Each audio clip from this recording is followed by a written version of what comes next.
Gays have got a great sense of humor. I work with a lot of them, and I'm going to tell you something. We had a lot of laughs. A lot of laughs. Can you tell me the gay joke about the decorator that you just told? Yeah, you know, in an introduction to this, Buddy Hackett said to me one time, he said, don't doubt, you know, you do gay stuff on the stage, and you shouldn't do that because that's not nice. Plus the fact it makes you look that way. And I said, Buddy, it's just a joke. And the thing was, I talk about interior decorators. As we moved into Beverly Hills, and my wife had to have an interior decorator, and he says, that has to go immediately. My wife says, that's my husband. He says, yes, it's too fat for the room. And let me tell you something, I would work this, and if gays are in the audience, they never resented it. I mean, only when I work with people like certain acts that drew gays to watch them. Judy Garland was a great drawer of gay people. Liza's a great drawer of gay people. They would never come to, very rarely would they come to see Sinatra or a Dean Martin or people like that. And I was working with Shirley Bassey in Florida, and she had a contingent, forget about it. I mean, she made a straight guy turn just for performance. And Jose Farr came back with a bunch of gay people, and he says, may I tell you something? They didn't like you at all tonight. And I said, they didn't like me because they were her crowd, and they felt their allegiance was to Shirley Bassey. I said, bring the same people back tomorrow, and sure enough. He says, may I tell you something? You certainly knew what you were talking about. They absolutely adored you, and may I say you were better tonight. But I see it changing now to where the gays are not infiltrating, they're taking over. It's one thing for any select group to, you know, mix with which the rationale. But I find people when they get a little too carried away with what word am I looking for? A movement. They don't want to be level, they want to be usta. Believe me, they're running this country. $2,000 per person is spent every year on AIDS research. Do you know how much is spent on every other disease that people can die from? $32. And I've got all those other diseases. That's right, I do too. You want to know, I'm a very sick man. You're talking to a man you may never see again. Especially after if those 5 guys are still living, forget about it. Well, you know, even Jerry would go say to Dean, you know, in the jokes, what do you think I am, a fagel? There were a lot of gay jokes in those old, Fagel was a big word. Yeah, Call me madame. Call me madame. Call me madam, call me madame. And I do think that when I saw this thing with the Rat Pack where Peter Lawford and Joey Bishop walked by Sinatra while he's singing in their underwear, saying, do you know where the ladies' room is? And then Sammy follows later with a handkerchief. I mean, that was pretty out there for 1960, don't you think? I mean, Sinatra was having a great time. I was doing that, so I can't say that was out of it. I do a hit. I haven't done it in a long time, but I would talk about Miss America, and I do a whole thing on Miss America, and then I do Mr. America. And then I'd do a thing with the weightlifting, and I'd take the microphone and bend it. And that's, my name is Mr. America. I'm from Elkhart, Wisconsin. I just wanted, and then I would do this voice and everything. So it all depends in what context you use something. I mean, and also, I feel that way about schmutz, about blue things. If it comes in context of something, and you're not broadening out and forcing it down someone's throat, it's acceptable. Do you think that Sinatra loved your comedy so much because you were like Joey Lewis? Because I've heard that he just loved Joey Lewis. He loved Joey Lewis. You know something, I don't know whether Sinatra liked me. I heard that he loved to laugh because it was so hard for him to laugh.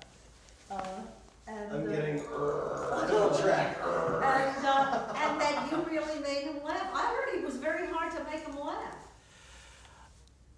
You know, you would never know what would make him laugh. I mean, the most insidious things made him laugh.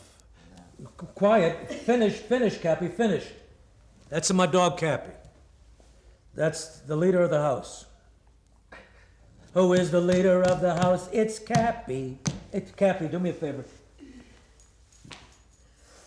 Now throw that in traffic. No, I know that He loved a lot. He would do things that, you know. Now, I'm a comedian. We were sitting with Jimmy Durante one time at Jilly's in Miami Beach. And I was drinking in those days, but this particular night I wasn't. And Jimmy Durante, who I absolutely adored, and loved Sinatra. Absolutely loved Sinatra. Sinatra loved him. But Sinatra was throwing ice cubes at him. And I watched it once, and I watched it twice. And then I picked up the ice cubes and I threw it at Sinatra. And I said, don't do that anymore. Well, everybody got like this. I mean, you have no idea. You actually saw guys go, waiting for the word. He says, someday you're going to get it. But I didn't find that funny. Cherry bombs. We're sitting at the Fontainebleau Hotel downstairs. It's about 4 o'clock in the morning. The baker is just baking things. Nobody else was in there because it was closed. And he wanted a Kaiser roll. And somebody went, this fella, I don't want to mention his name, Joe, because they didn't have a Kaiser, he went and kicked into the baker in the leg. I find no humor in that. And then he threw a cherry bomb, and the girl I was with, it hit her and it cut her. So the next cherry bomb they threw, I threw it back, and it hit Sinatra and cut his head. My right hand to God. He says, it's all over, we're not doing this anymore. And it was like little kids, little tiny kids. Okay, out of the sandbox. I mean, and I watched this and I went, no. And I watch people in our business today, they just so frightened of people. I mean, the positions, like the people that are like this big agent that with the money from Disney and everything. They get in positions and people live in fear of these. Mike Ovitz, live in fear. And that to me is not a life. And the wonderful thing about Nightclub is it gave us all the ability, we could expound anything we wanted to, get everything out, and this was a way which you cannot release on television, you can't do it any other place. Let me ask you, there's as much footage of all of you people backstage as on stage. Carole, Her girlfriend. Okay, where we're growing. And then Jerry comes, Dean around? Is Dean around? Jerry's like 19 years old.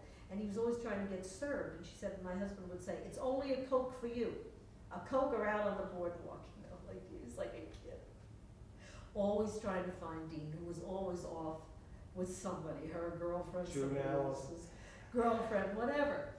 But in Atlantic City, you get the taste of the fact that people who were performers hung out all the time, you know. I mean, they said, you know, Sinatra, she says, he came into the club, you know, like the old bartender, he says, when Sinatra came to Atlantic City, it was like God came. Every housewife got a new refrigerator. He meant money.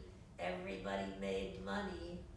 And so, of course, everybody did everything for him. So this woman makes this rum cake, all with cream on top.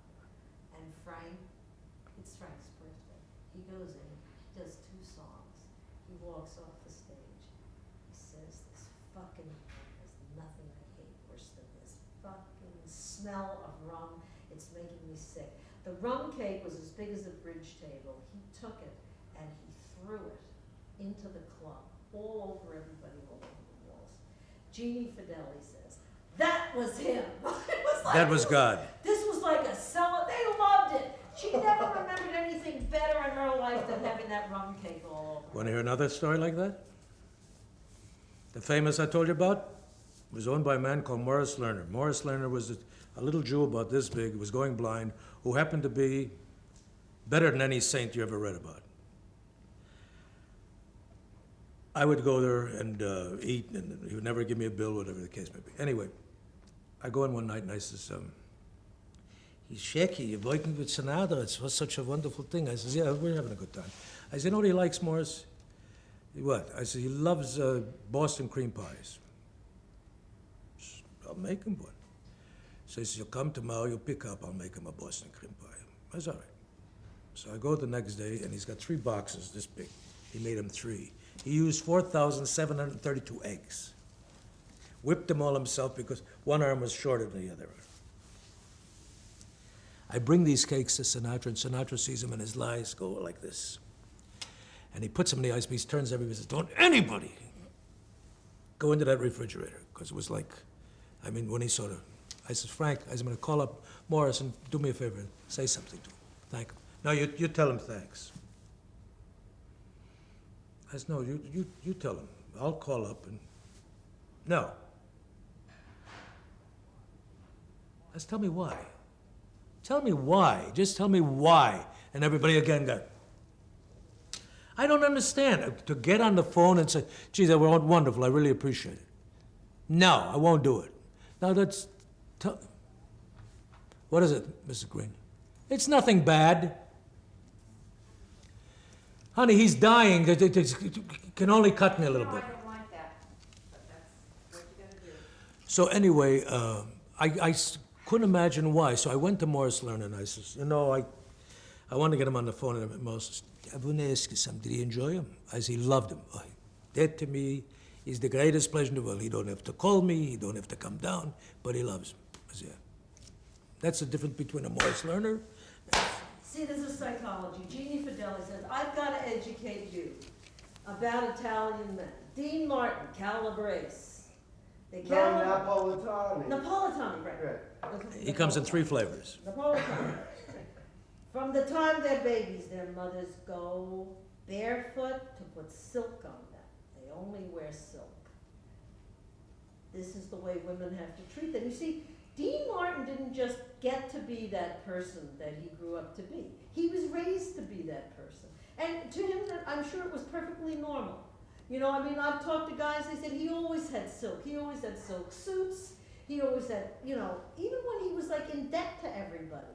And he had sold himself 1,000,000 times to Lou Costello. He wore silk.